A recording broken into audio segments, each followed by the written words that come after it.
What's up, everybody?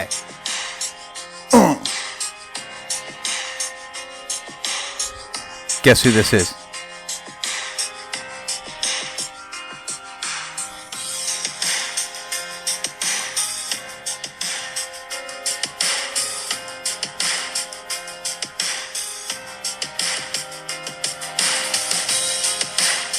Happy Tuesday, folks. This is Michael on the graveyard shift in the wee hours with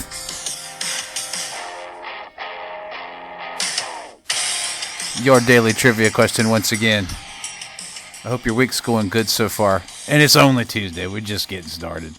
No big deal. All right, let's get right to it, folks. This was a great trivia question. The answer to the previous trivia question, if you weren't able to guess it, if you weren't able to get it, was none other than the Dalton Gang. This was great trivia question because there was, during this era, during this time, there were so many of these little groups running around in the Old West, as it were, robbing banks and trains and so forth. But this trivia question was the Dalton Gang. So the so-called Dalton Gang was a very short-lived group of outlaws in the American Old West from 1890 to 1892. They were short-lived, just that 2-year period. Although the Dalton family was large, the so-called quote-unquote gang that went down in history primarily consisted of brothers Bob, Grat, and Emmett, who specifically would go on to specialize, like I was saying, in bank and train robberies. Okay, the three had first worked as lawmen themselves for the federal court at Fort Smith, Arkansas, and then for the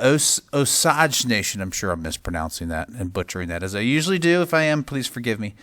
So this was an interesting fact that a lot of people don't know. They would use this experience as former lawmen to their advantage, quite frankly, once they began criminal careers, which initially included stealing horses to make more money before deciding to form a gang and move up the ladder and advance to robbing trains and banks, you see. Right? Okay, so sensationalism, urban legend, and numerous myths began to be published about the trio, which was very common in the Old West when things like this happened. And I've mentioned and referenced this on trivia questions before, okay? Most of the go-to resources were newspapers, and they sensationalized a lot of this stuff.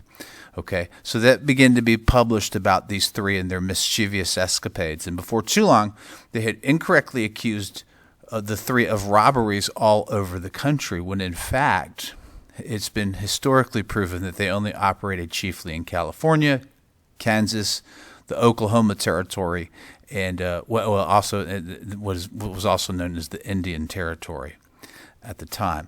And again, they used this late 1800s version of misinformation, if you will, to their advantage to become somewhat notorious and even more famous. Additionally, they would wound up with plenty of friends as a result who were willing to hide them out in the vast Indian Territory, which, from a law enforcement perspective, and remember, they had this insight, was not very heavily patrolled. It was essentially uncharted territory. So they were smart.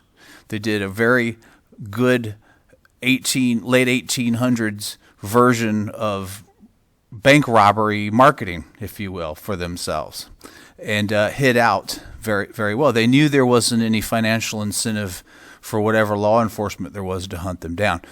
I believe, if my research serves me correctly, that marshals were the only form of law enforcement that kind of patrolled the Oklahoma and Indian Territory, and they didn't pay hardly anything. They were like, I'm not doing it for that much. Pennies on the dollar. Come on.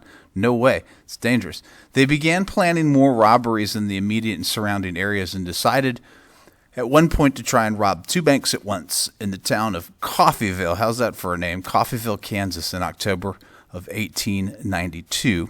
And this, getting a little greedy, while they were successful at first, angry town citizens had enough and would ambush the Dalton Gang, killing 2 and severely wounding Emmett, who, according to my research, was shot, check this out, 23 times, recovered, and was sentenced to 14 years in prison in Lansing. Now, I got to fact check that, folks. I got to do more research on that, although I did kind of delve a little further into it, and I found numerous sites in my research that said he was shot that many times and recovered.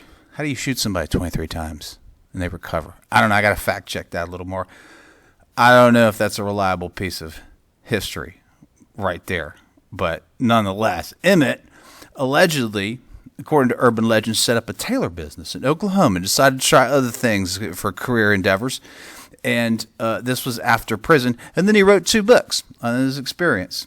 Don't know how well those did.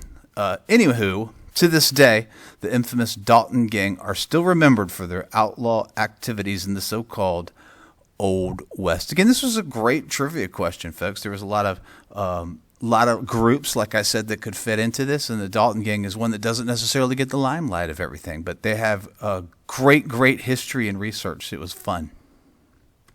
All right, folks, let's keep going with the week. Like I said, it's only Tuesday. We are just getting started, so let's keep on moving. For February 7th, here's your brand new trivia question. On this day, in 1881, after initially being charged with a felony, a man named Albert McKenzie agrees to accept a misdemeanor count of embezzlement, unofficially participating in this process for the first time, which now equates to a practice that resolves over 90% of criminal cases in the United States. Good luck, folks. Have a terrific Tuesday. And I shall see you again tomorrow in the wee hours.